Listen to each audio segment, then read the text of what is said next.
What's up, everyone? Welcome to another episode of the Tabletop for Two podcast. I'm your host, Brad Van Vutt. I'm Emily Van Vutt. I was about to say this week. I also said this week. I forgot it's not a weekly podcast.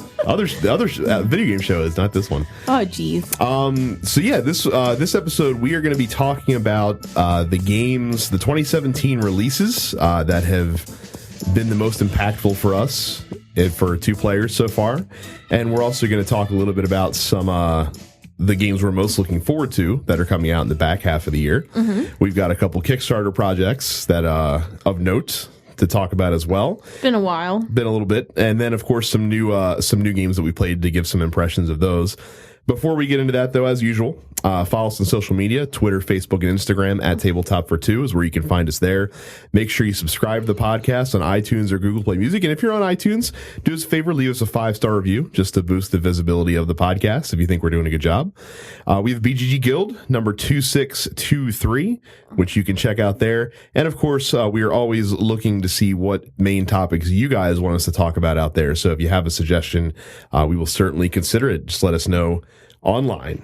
So let's lead it off with a game that I've wanted to get for a while now.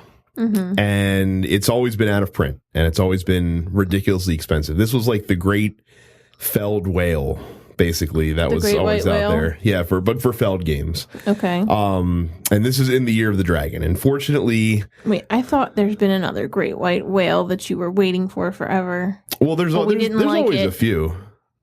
Oh, wait, we didn't like what? Oh, it was Notre Dame was that one. Yeah. Yeah, that one we didn't care for too much.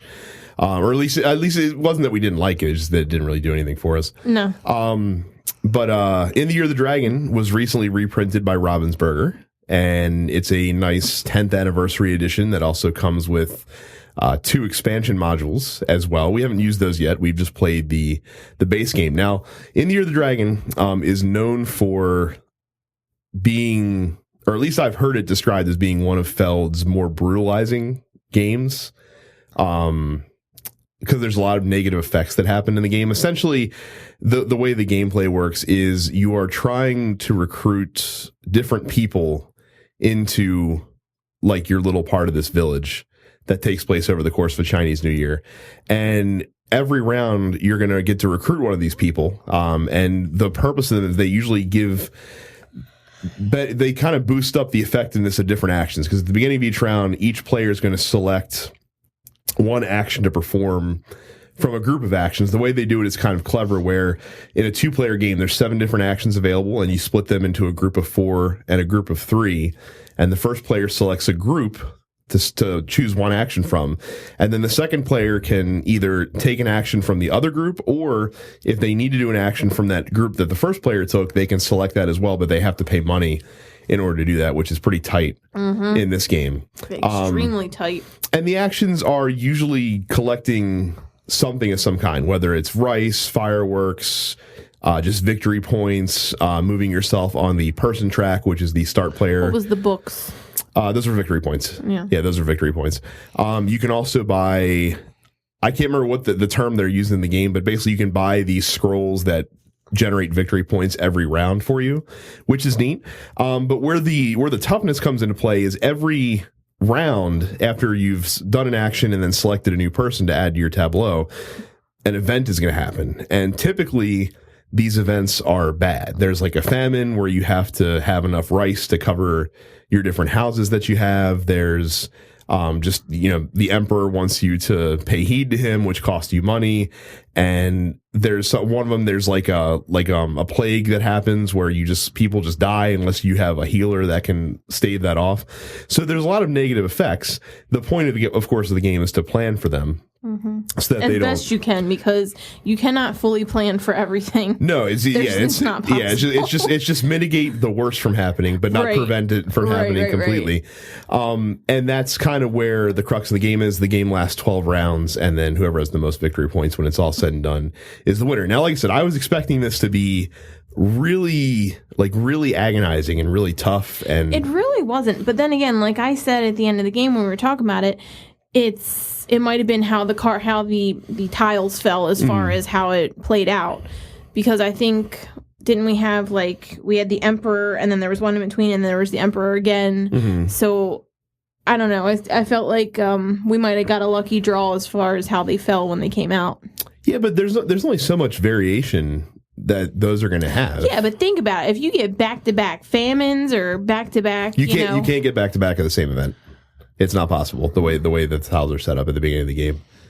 So it's definitely, I don't know, like I was just expecting it to be like, oh, these tough decisions, what am I going to do? But it's not that way. It's really like, okay, I know these, two events are coming up. You mean it's not like Ghost Stories where it's just like brutally difficult in your face. Right. Or it's not even like, not that Twilight Struggle is the same type of game, but you know how like in Twilight Struggle, like you're looking at the hand of cards and nothing's good. And you're right. And you're like, I don't want to play any of these.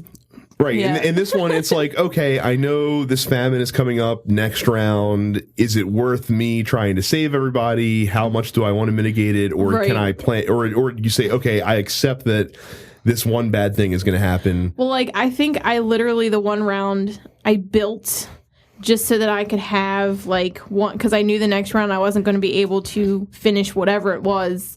And I built an extra house just to be able to lose it so I didn't have to worry about it. Right, which is always a smart play. It's as long as you're okay with not being able to play the perfect game. I know I can't get this done, so what can I do to help myself out the best that I can, not take too bad of a hit? Well, and also because of the difficulty of the decisions, I think I expected the game to be more difficult to play as well. It wasn't at all. This one might be, I don't know if it's not his easiest one that we have, but it's pretty intuitive, I think. It is. It's on the same plane, I think, as like Castles of Burgundy. Because like the imagery, everything is just, it's very easy to read. You can definitely tell. I mean, even if you're not even looking, you can kind of look at things and say, okay, this is probably going to be this, and this, The other thing that surprised me too, is that the 2-player game flew by. Like I think we finished it, and our first play under an hour, I believe. I think it was like 45 minutes, and again, that usually our play time goes down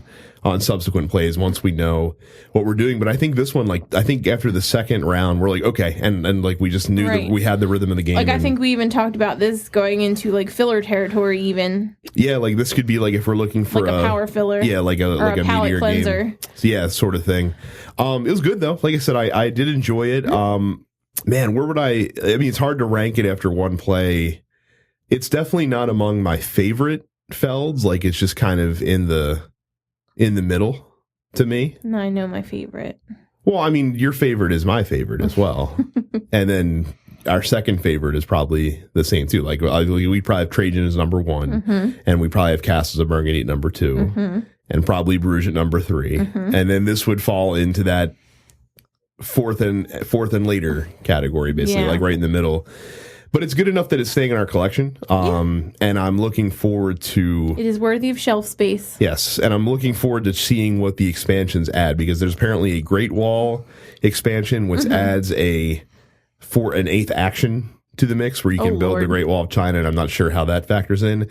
And then there's do we actually get to build a wall on the board? They have like wall tokens. I don't know where they go in or in the do you tableau. Just like collect wall tokens? We'll see. Like I said, I haven't looked at the rules yet. And then there's another one, another expansion there too that I can't remember exactly what it does. But in the Year of the Dragon. Interesting. If you are looking for a solid like mid-light to medium Euro game, it's worth a look for sure, especially if you like Feld's style. Yep. Next on the list, we actually just received this recently, and that is Spires. Well, it's because it just got fulfilled recently. This was a Kickstarter game. Which, funny little story on this one. I'm laying in bed one night just flipping through emails, and then I get on Facebook. I'm flipping through my feed, and I saw this in my feed. So I text Brad, and he's downstairs in the living room. I text him. I was like, hey, did you see this is coming on Kickstarter? And he goes, already backed. I was like, oh, geez. I was like, this is scary. We're getting too much alike here, bud. Well, it's a small box card game, which we like. And it's from T.C. Petty, a designer that we also like. And it's a trick-taking game, which we also like. So it's ticking 3 boxes. It's an interesting trick-taking game though, because it doesn't play like one would expect trick-taking game to. And I'll talk about the 2-player rules that are a little bit different than the 3 and 4-player rules, because obviously that's the only way we've played. So in the 2-player game, there is you play with this deck of cards that ranges in numbers from 1 to 75. Now a bunch of those cards in the 2-player version have been removed because you don't need that many. And the cards are in, I think it's 6 different suits, if I'm not mistaken. I could be wrong about that number, but there's a number of different suits in the game. I can't remember. And it's a tableau builder in the way kind of similar to how Parade works, where you're trying to collect cards of every colored suit and build these spires or towers in your tableau, but you don't want too many because you can't have a spire that's higher than like the castle in the kingdom that you're in. So basically you get 5 points for every card that's in a spire that ranges of 1 to 3 cards at the end of the game. But if you go 4 or higher, then instead of gaining points, you'll actually lose a point for each of those cards that are in that tower. So again, it's like Parade where, having a certain number is not good compared to the rest of everybody else. Yeah.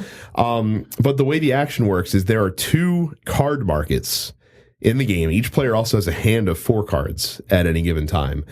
Or sorry, it's 5 cards. And then a card is turned over and played into each market. And each round, each player is going to secretly select one of the markets that has a card that they want in it. And if you both pick different markets, then you each get that card and you just move on to the next round. But if you both pick the same market, then you have to bid for it basically. And the way the bidding works is that you each take a card face down from your hand and reveal it. So what you're trying to do ideally is you're trying to have the highest card that matches the suit of the card that you're playing, or the highest numbered card that matches the suit of the card you're playing. If nobody plays a card of the same suit, then it's just the highest numbered card wins the trick. But there's also a way to undercut somebody's suit. So if one player plays the suit that the card is that you're bidding on, and then the second player plays a card of the suit the next rank down, they'll actually undercut the player and win the That's how Brad trick. Cheats at this game. Oh, it's good strategy. Cheater. And whoever wins the trick gets not only the card that you were bidding on, but they also get to add the card they played and the card their opponent played to their tableau as well, which could be a good thing or bad. Or a bad thing if you end up, Because like the one time I think you weren't expecting to win, and then you won. You're like, damn it. Yeah, and then it blew my one spire. There are also scroll cards that will appear that are just worth either straight victory points, or they'll give you a special ability like being able to remove cards from your tableau, which is always good. And then there's also a set collection aspect as well, because some of the cards have one of 3 different symbols on them, and at the end of the game, the player that has the majority of each symbol will score a number of victory points depending on which symbol it is. It reminds me of the one we have, the Pie Factory game.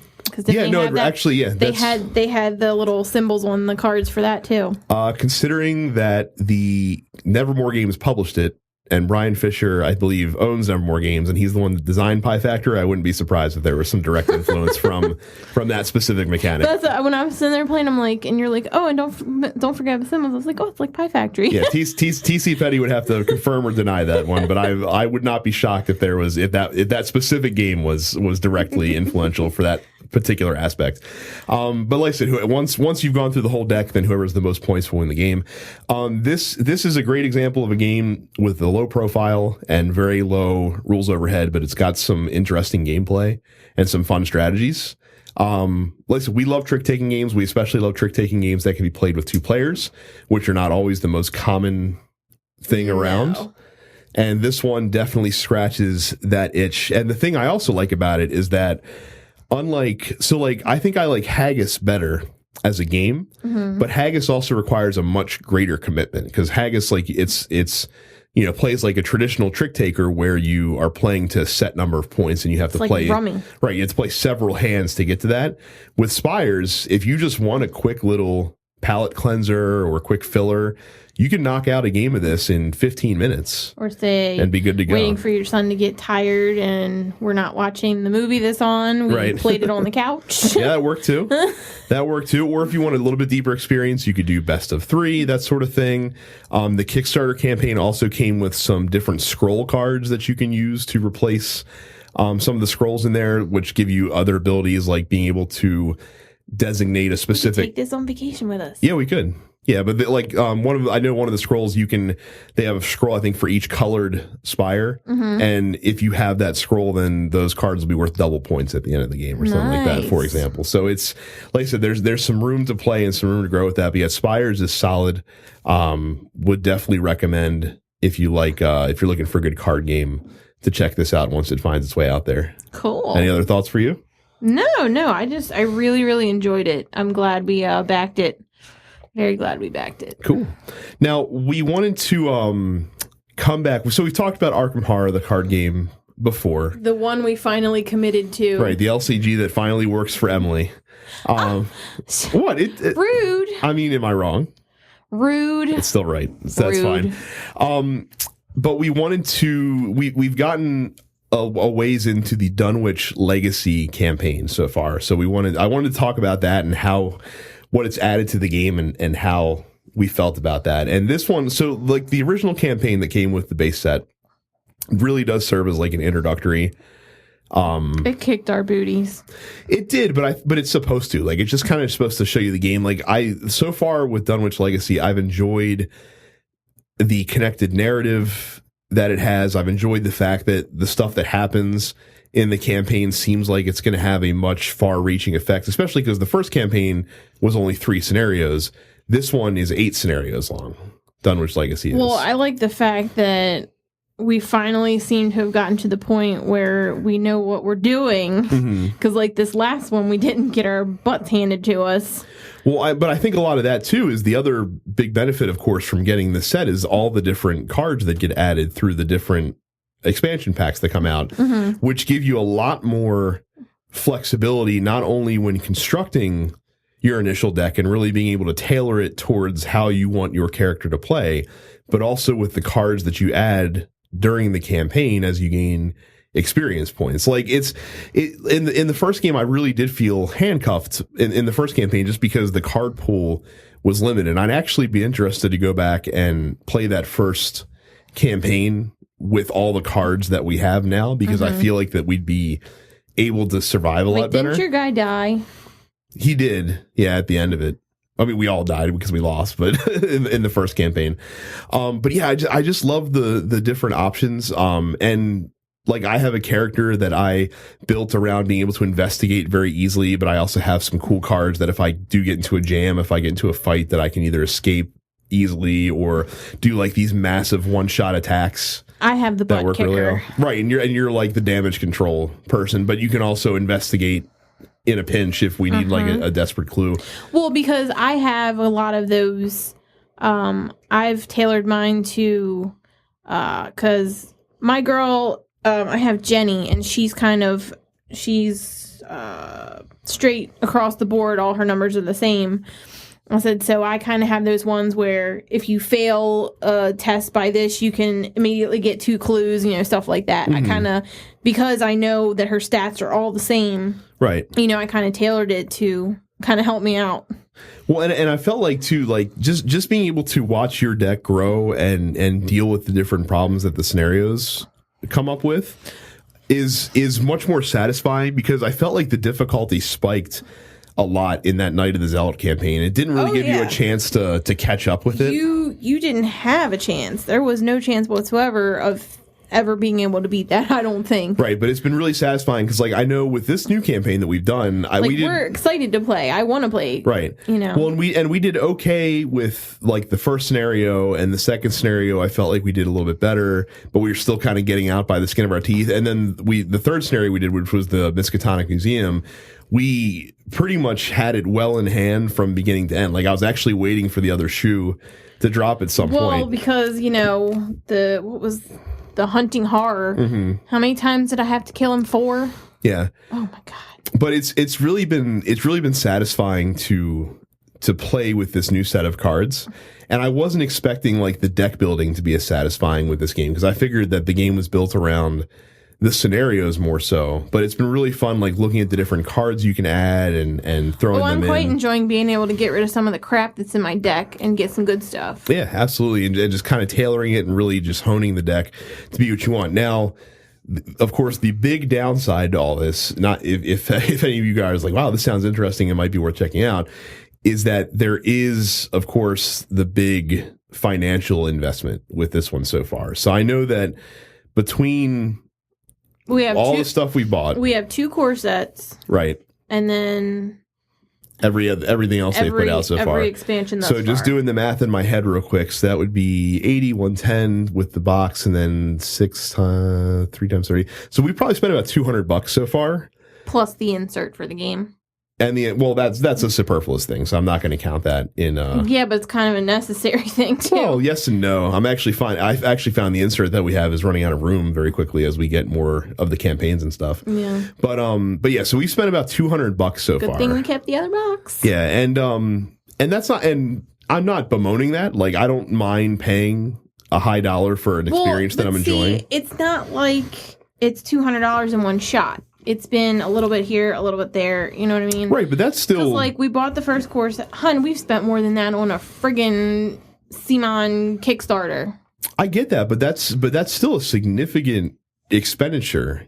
And it kind of necessitates that we play these scenarios multiple times at some point, which I'm sure we will, because like you said, we're really enjoying the gameplay of this one. I think you finally found the one that has the theme I like the most. Because, like, I know you won't watch horror movies with me, but I kind of love that stuff, even though I'm, like, scared to death.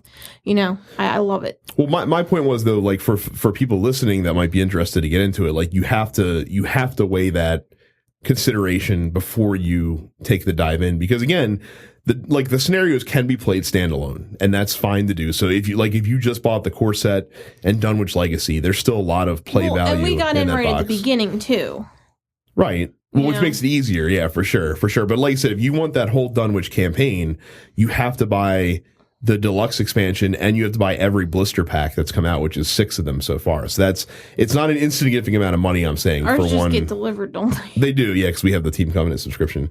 But yeah, it's not. What my point is, it's not an insignificant amount of money to consider spending on this stuff. So you have to factor that in the mix. But like I said, as long as, like, for us, the reason I can justify it is because this is the only thing that we have game wise that's like a repeated incurred cost. And I don't mind it because I can also go back and play these scenarios solo if I wanted to. We can run through them again with other characters, and that's totally fine. But we've really found our stride with this one, and we liked it even though it was tough last year. But this is really like gone from, hey, we'll play it when the mood strikes us, to I can't wait to get this back to the table and wanting to play it. The Dunwich campaign has definitely piqued my interest more, and I'm like, okay, when are we getting this back to the table? And he's like, oh, really? I'm like, yes. Yeah, like it's gone from something that we're like, yeah, we'll play this when the mood strikes us probably like once a month, to like we might get this into like a once a week or once every other week type of rotation, just because it's been that much fun with the new campaign. So yeah, like I said, if you haven't checked out Arkham Horror yet, or if the core box kind of turned you off, but you're willing to, invest. You know what else we bought with it? We also bought that playmat too. But again, that's just fun stuff. I'm just talking about the bare essentials. No, So like I'm just saying we've invested a little bit more. Yeah. But like I said, if you're willing to invest into that system, there's definitely a terrific gameplay experience there. But like I said, you just have to know going in that it might take a hurting on your wallet. Absolutely.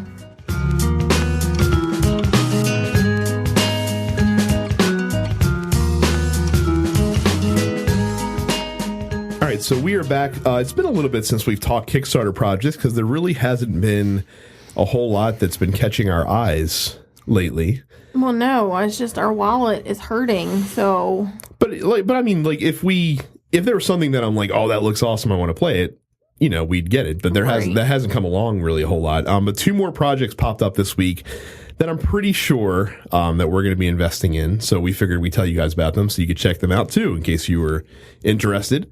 The first one is a new game from Seth Jaffe and TMG. Now, Seth Jaffe was the designer of one of our favorite games, Eminent Domain. He has a new game coming out called Crusaders, Thy Will Be Done. And the first thing about this campaign is that this is the trademark TMG, like, deluxeified campaign, where they have an option that costs a little more, but you get a whole lot of really nice like wooden components and metal coins, and this one also comes. You get wood and plastic. You get both versions with this of them. one, yeah. This one also comes with through the campaign earlier. Dual layered player boards as well, so they're like scythes so that the pieces won't move around because there's a lot of bits that go on them. And I knew that Emily would be inclined to probably like this because the action selection mechanism in this game is very similar to that of Trajan. Yeah. Which is one of our favorites. Well, what I thought was really cool is that you can upgrade your spots on it. Mm-hmm. I was like, that's, you know what I mean? That's kind of nifty. Well, so Crusaders uses the same, like... They call it the Mancala Rondelle. Well, it's what it is. It's a Mancala on a rondelle. But the difference is, whereas in Trajan, when you take an action, you pick up all of the pieces in one space and distribute them around the board, and whichever space you stop on informs the action that you determine.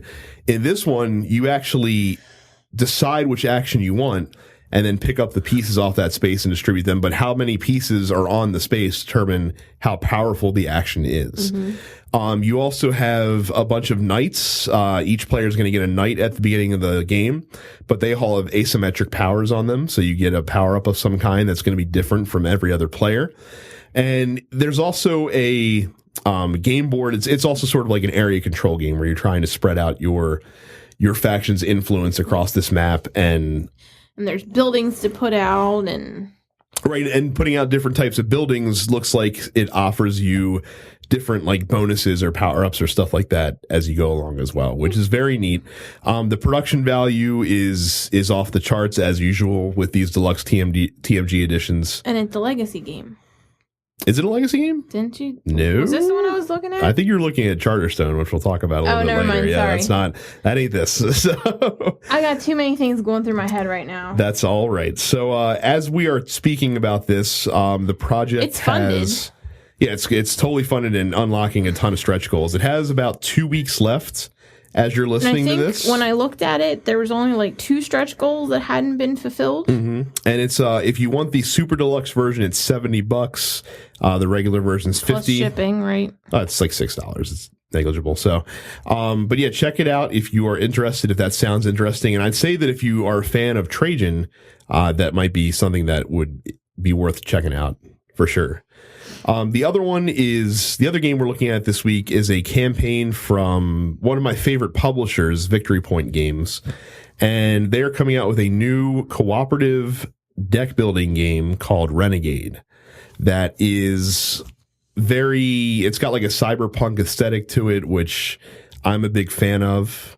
Where you and another player are basically trying to stop like a rogue AI. I feel like it's Terminator the game because we're trying to take down Skynet. That's kind of a good way to look at it. It's kind of a good way to look at it. You know what I mean? Because the way it describes it, you have the mother computer that you're trying to take down. So yeah, that's what I kind of feel like it is. So what you're trying to do is you're using your cards and your deck that you build to add different contaminants, uploading to the servers, which is this map of like hex spaces that you make up before the game, which is modular as well. And you're going to add new cards to your deck, as one would expect throughout the game, and it just looks very interesting. It reminds me. Hack Shack, I love that. Oh, that's what the card row is called. It's called the Hack Shack. I love it. Yeah, like I said, I dig it. M thought that I was interested in this because of its thematic similarity to Netrunner. Mm-hmm. I do like cyberpunk themes. This obviously plays nothing like Android Netrunner, so that's got nothing to really do with it for me as well. It looks interesting. If you give me, we love deck builders. We love co-op games. If you can give us a good co-op deck builder. Well, and like I said, this one I saw, I believe in the campaign, it says you can also play solo, which I know, nights when I go to bed early, you're like, ooh, I still want to play some games. So yep, absolutely. That'll work for you. And this is like, so one thing Victory Point Games has been doing with some of the recent projects is they're producing stuff off-site now, so you get like regular production quality. And I've really enjoyed the job they did with Dawn of the Zeds, which was one of the first games that they put out that has this like upgraded production design for them, and it looks pretty cool. The game again is already funded as we're talking about this, and there's plenty of time left to go in the campaign, over 3 weeks, as we're talking about it. And it's only $40 to back a copy of Renegade. So again, we'll have a link in our show notes that you can go check it out and see if you would also be interested in Renegade from Victory Point Games.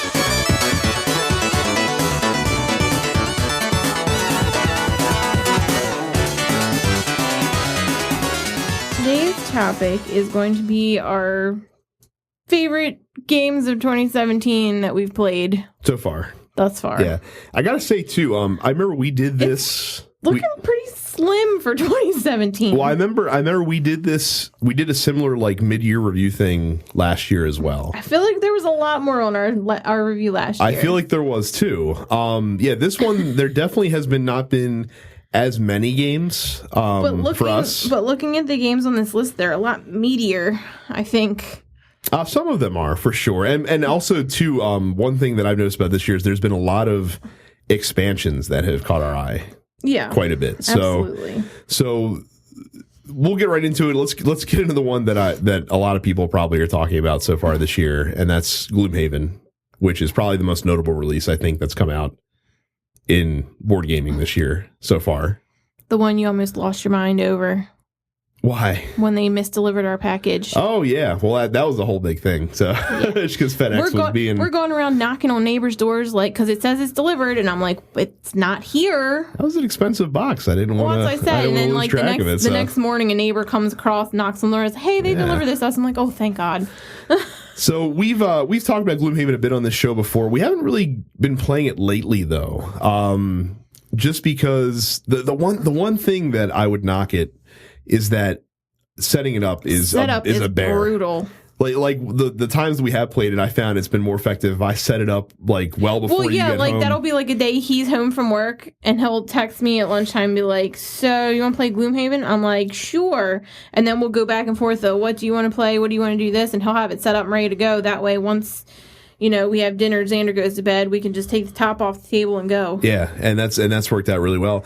But I said what we like about it is that it scales great. A lot of times these dungeon crawl games don't do great when you lower the player count. Well, like I said, you had me at Diablo the board game. I mean, that's what it is essentially. and it's just so unique in how it plays compared to most dungeon crawls because there's no die rolling. You have a lot of influence over how your character plays and the abilities that they have. Side quests, I think that's cool. Yeah, it's very cool. Like I said, the only thing I might knock it for is that you do have to pass, like you have to defeat a mission before you can move on past it, which if you get stuck on one, it can be kind of a pain in the butt to replay the same section. Well, that's just like Warhammer. Mm-hmm. Remember? We just, like, the guy just kept following us around because we couldn't kill him. Yeah, but in Warhammer, you could at least move on. Not really if he keeps following you around. Right, he follows you, but you could go to the next quest. And this one, you can't, like, if you're doing one of the main story missions and you get stuck, guess what? You're stuck there until you, like, you can go play another story mission, but at some point you're going to have to win. We've done pretty well so far, though. For the most part. There's definitely a learning curve to the game, and you definitely have to learn how it flows to get, before you can really dive into it.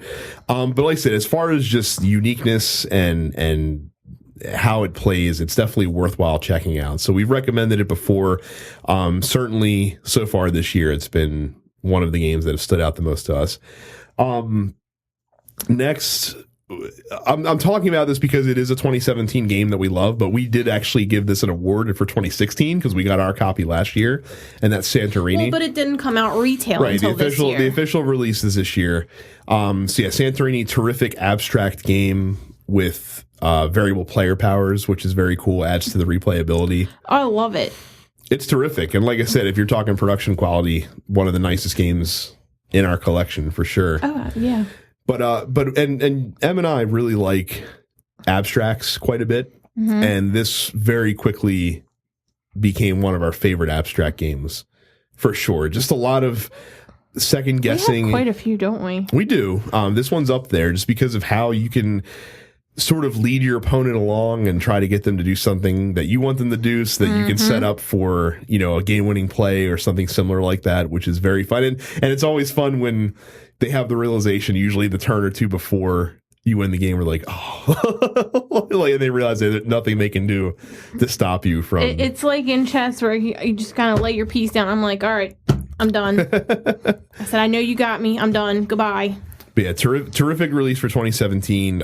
If you were an abstract fan, maybe that's Santorini. why you like it so much, because it's so much like chess with trying to calculate. It's not really like chess. Like the Duke is more like chess. No, than but I'm saying else. it's very calculated. Oh no, I like that part. Is trying to set you up for stuff. Basically, I'm a little better at the Duke though. A little bit better at the Duke, but yeah, Santorini solid. Next is actually this was a deluxeified one that we got, wasn't it? And that is Yokohama. Yeah, because that made me giggle because I didn't notice it until we had it on the shelf, and I look on the side of the box and it says deluxeified, and I'm like, oh my god. But again, another one where production value is ridiculous. Yeah, but another one for the gameplay where there's nothing that we have that's quite like it, and it's a fun puzzle to figure out. How to distribute your workers to right, because you have to have the path to get to where you want to go of workers, and yeah. To make the actions more effective and stuff like that. So this is one we haven't gotten to play too often, but I'd like to get it back to the table. Oh, so would I. It was a really fun game, and again, one that I wouldn't expect to work as well with 2 as it does, but it works totally fine with 2. I had a hell of a fun time playing it. Oh yeah, no, it's one of those games that I feel that because of the way that blocking can work, or being able to, or having to pass through other players, that having more players usually helps that. But I didn't really notice. I didn't think we had too many issues like that. No, well, and part of it's because they also, with a 2-player game, scale down the size of the action board, essentially, which is always something that's good to do. Next was 1960, The Making of a President, which we talked about, I think, last episode. Yes, I believe we gave impressions of that game. And you know what? This game is great. Yeah, I really dig the GMT like card driven style of game. Which these are the ones that Brad thought I would never ever ever want to play in a million bazillion years when we first started gaming. And then here we go. I'm like, oh, yes, I'm the one half the time that says, hey, let's play Twilight Struggle. Let's schedule that out. Yeah. And he gets his look on his face and smiles. And again, we're 1960, I think, is a lot of fun, is in its unpredictability. Because the one thing that Twilight Struggle is that you can kind of predict when certain events are around the corner and when scoring cards are going to pop out. And that's part of the strategy of that game. In 1960, you have no idea what's going to happen. You have to deal with the hand you're dealt. It is, and trying to figure out, all right, is it worth me investing heavily in all these high electoral vote states, but then I'm going to give up a lot of low ones, give up a lot of ground. But as long as I can hold down, some of these key states, that's going to be enough for me to win. And you have to really balance that out, and like too. I've said before, you and I seem to really enjoy the ones where, I don't know. I was never much into history. As I get older, I, am more into things. Mm-hmm. But I like when a game teaches me things as I'm playing as well. You know what I mean? Because, Twilight Struggle, I didn't know much about, all of that nonsense. And I've learned quite a bit. Well, and especially, the 1960 presidential election was one of the few elections that does get talked about in school more than others, just because it was one of the more modern elections. It was the first televised one where debates were televised, and that was a whole big thing. Plus, it was in the groundswell of the civil rights movement and a lot of historical events that were happening. Cold War still going on, of course, as well. So it was a very unique election. And a very important one, and it's fun to kind of look at all the different events on the cards and read the little historical blurbs about them as well. Right, and it got you on a Nixon kick. It does, yeah. It's got me wanting to learn more about Nixon, because he's a very interesting politician, to put it mildly. Yes, and so it's this has kind of piqued my interest into kind of seeing what. Learning more about him and what made him tick and that sort of stuff. So, 1960, one that I could easily see we're going to play a bunch. Oh, yeah. And then the last one we talked about earlier in the show was Spires. Again, terrific, light card trick-taking game that we really enjoyed, and we gave our thoughts on that already. Now, like I said, a lot of expansions a few expansions have come out this year that have been very notable for us as well. We talked about the Dunwich Legacy campaign for Arkham Horror. A lot of fun there.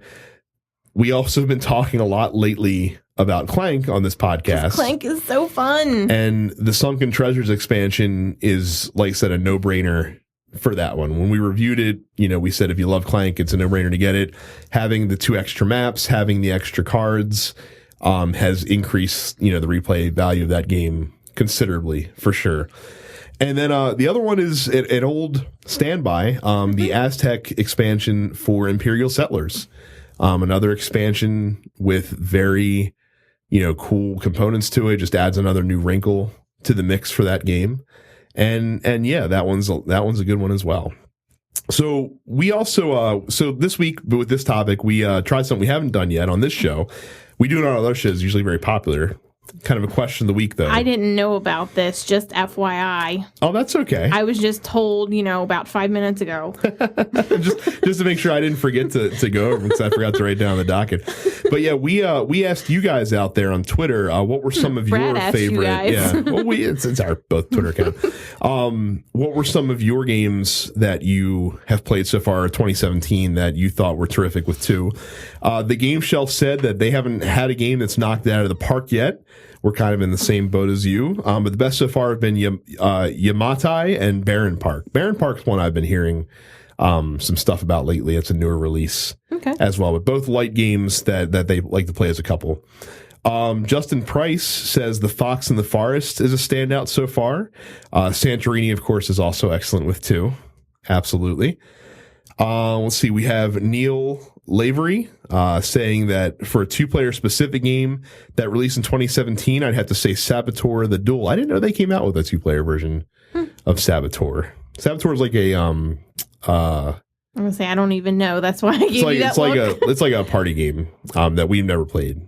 Okay, but apparently there's a 2-player version now, so might have to look into it then. Last Sarnarian 83 on Twitter says the new module for Lord of the Rings, the card game, is really good, but I suppose that's just a new cycle. Hey, like I said, we put Dunwich Legacy on our list, so that is totally valid for sure. I'm actually surprised they're still putting out content for Lord of the Rings card game. I mean, it's been out for 6 years, I think, at this point, and I don't know how many cycles they've gone through. But, I mean, it's definitely got its core fan base that follows it. You do realize that the lore goes on and on and on and on, so they probably have infinite, ideas. Well, they've also, with that one, they've circled back around and done what they called nightmare versions of older scenarios, which are like super hard versions, essentially. So it's like in what's it called, where we just got the hard mode on the cards? Legendary Encounters. Yes, for Legendary Encounters, yes. Sorry, I'm like having brain farts here. Yes, that is correct. That is correct. It is very similar to that. And finally, at Bashed says King Domino in the 7x7 duel variant. King Domino is the new Bruno Cathala game that just won the Spiel des Jahres. For those who don't know. Yes. So that one we don't have, but that might. But I'm kind of intrigued to check it out now because it did win the Spiel. That's a good way to get my attention as far as a new game. So thank you guys very much. Speaking of King, I want to play King Chocolate. Off topic, but okay. And then we wanted to wrap it up with what the games we were most looking forward to that should be coming out the back half. You added the one I said of 2017. Now, I will say, for as light as the first half of the year has been for us, the second half of the year looks to be very heavy. Not surprising, because Gen Con is right around the corner, and there's some other conventions coming up. But yeah, the back half of the year is going to be. Good thing we had a big auction. Yeah, absolutely. So I had not shown you Charterstone yet, apparently, until today. Yeah. This one, I'm looking through the list. I said, what is this? I've never heard of this. All the rest of these I've heard of, but not that one. So I looked in. This is the one. You're right. This is the Legacy one. Yeah, this is the new worker placement Legacy game coming from Stonemaier Games. Looks very cool. And I also like the fact that apparently you will have a fully functional and unique worker placement game when it's all said and done. Yeah. Well, I think that's very neat. Like, I kind of enjoy that because, I mean, pandemic, it's great, but then it's like at the end, it's like, But now I'm done, and I'm sad because I can't play it anymore. Yeah, we ended up just using the cubes for repurposing for trains, I think, basically. Yeah, we did. So on the board, it just sits in our basement. But speaking of Pandemic Legacy Season 2. Yay! That's the one out. I was very much looking forward to, because I had so much fun playing the first one. You know what? But I'm glad we had extra time off in between, because I thought it was coming sooner than this. Yeah, it's good that we've let that one breathe. I'm most intrigued about this one because it looks like that they are... It seems like with this one, they're going away from like core Pandemic and really changing. Like I've seen the map for the game when it starts, and the map is actually like really tiny when the game starts, and it looks like you actually expand the game board. Well, that's cool. As the game goes along, which is interesting. Yeah, it's very interesting. So I'm looking forward to that as well. I completely forgot that it was coming. I'm glad you mentioned it. It's coming out Gen Con. He's like, is there anything on this list I missed? I was like, wait, isn't Pandemic Season 2 coming out? Oh my God, how did I forget that? Yeah. I don't know. It shows you what I've got on the brain. I got Pandemic on the brain. One we're getting soon is Lisboa. Is it on the slow boat? It's off the boat and in a warehouse now, getting ready to be shipped to us next week, probably. Sweet. This is the new game from Vital Lacerda that we backed on Kickstarter a while back that I've heard very good things about. This is one I didn't even know about, and he just says, "Oh, hey, we back." I think I was on our Twitter feed, and it's like, "Hey, I just backed this game on Kickstarter." I'm like, "What is this?" So then I looked at it and I was like, "Oh, no wonder we backed it." I mean, he's 4 for 4 with us so far, so I don't. I'd be shocked if we hated this, right? But yeah, that we'll actually have that soon within the next episode or two. Pardon me. Episode? Well, probably, yeah. Well, I was trying to hold down a burp there. Within the next episode or two, we'll probably be talking about impressions of that, I would imagine. Oh, I guess this is the next cycle of Arkham Horror coming out. It is. Yeah. Path to Carcosa. Yep, just announced recently. I gotta say though, I kind of hope they give us a break. Like, I hope it's not coming out next month. I hope it comes out in August at Gen Con. Yeah. I'm sorry. Wait, that is next month. Crap. I hope it's not coming out until September, because I'd like some room to breathe so we can finish up Dunwich before. Yeah, it's probably not going to happen that way. No, probably not. Fantasy Flight likes their money, so they're gonna get it out to us as soon as possible. Looking forward to it though. There's the new mechanic they're adding with this one is there are some cards that are going to be in the encounter deck that you draw but you keep secret, and that have like negative effects on you, but the other players don't know what it is. Like curse cards? Kind of, sort of, yeah. In a similar fashion. Next, Empires of the Void 2, which I just think did you say it's not really a sequel? It is a sequel. It's not a straight reprint of the game. Like, they actually changed the way the game plays fundamentally. And it looks a little bit more streamlined. Right. Because I think that was our problem with the original. It just wasn't...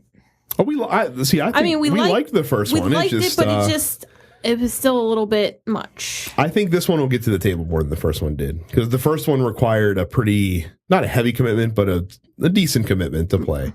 I just liked what I saw from this one. It looked very cool, and I like the direction that the art style's taking as well. Well, as I said, I'm pretty much kind of go with the flow with you. When you say, hey, let's do this, okay, let's do it. We should hopefully soon be getting Fate of the Elder Gods. We have not gotten to play it. Nope, not yet. But we've gotten to see it a whole bunch. This is the Lovecraft-themed area control game from Greater Than Games. Which is coming soon, which has very nice looking miniatures and cool art, and it's Lovecraft, so we're going to be automatically inclined to be interested in that. It looks very neat. And then the last one that I added, because I forgot it was coming out this year, but I remembered I was very excited when I first saw it. This is Rhino Hero Super Battle. We love the crap out of Rhino Hero. It's such a fun stacking game. It's like Jenga and Uno had a baby. And this one not only has the vertical expansion element, but it also has like a width expansion element as well, that you can create these Plus it said there's crazy structures. There's 4 heroes? 4 different heroes? Yeah. Well, you can't just move, if you're going to spread out wide, you can't just move the same guy the whole time. It should be interesting. Like I said, Rhino Hero is terrific. It's probably my favorite Haba game that we have, and it is I'm all in for any kind of follow-up or sequel to that. Yeah. So let us know what you guys are looking forward to. 2-player that you can play with 2 players. That'll be coming later on this year. We're definitely curious to hear from y'all as well. But we're gonna go ahead and call it. That's gonna be it for this week's show. Don't forget that we are an affiliate of the TNP Studios network of shows. Make sure to go to tnpstudios.com, check out all the other great content that we put out on there, and consider checking out our premium network too, which you can go to thenerdpocalypse.com/premium to sign up there. Just $5 a month or $50 for a whole year to get access to 4, soon to be 5 exclusive premium shows on the network as well. Again, give us a follow on Facebook, Twitter, and Instagram at Tabletop for Two, and subscribe to the podcast. That is it. It's gonna be another 3-week break for us, by the way, before our next episode, because when we would normally be scheduled to record, we're actually gonna be out of town, going to the beach for some much needed R&R. And actually, it'll be our first official family vacation. We'll see how our son likes the beach. This should be interesting. Yeah, that should be interesting. So, like I said, not our normal bi-weekly schedule. Another 3-week gap between episodes. But we will catch you back probably right in time for Gen Con talk. Okay. I would imagine. So don't be shocked if you hear some of these games again that we just talked about on our hot anticipated list. But as usual, thank you very much for listening, and we will talk to you guys next time. Bye.